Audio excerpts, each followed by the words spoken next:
Kemudian sementara itu dari Aceh Besar, pemerintah Kabupaten Aceh Besar meminta PT Bank Aceh Syariah untuk meningkatkan kredit produktif sekaligus mendorong dunia usaha di daerah tersebut.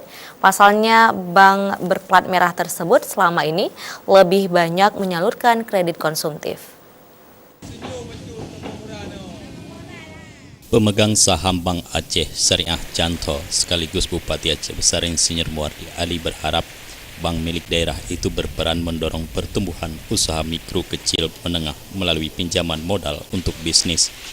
Untuk itu Bank Aceh diminta dapat mengurangi pemberian kredit konsumtif sehingga kredit produktif bisa terus ditingkatkan.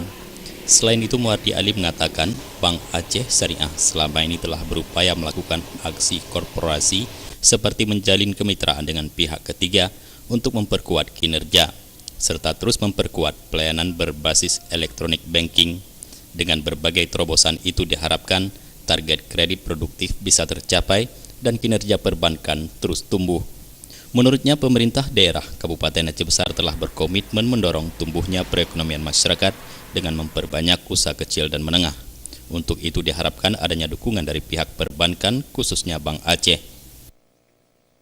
Ya, harapannya kita berharap ini ada di rootnya juga ya.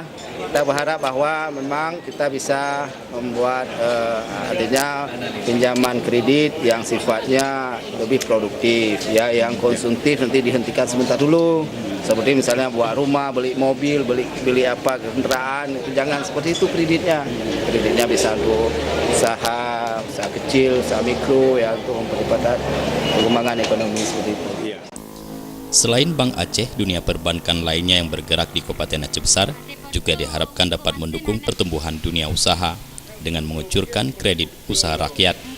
Menurut Bupati, saat ini banyak usaha kecil dan menengah di wilayah tersebut yang masih kekurangan modal usaha dan belum mendapatkan perhatian dari perbankan. Jufrizal dan Faisal, Aceh TV.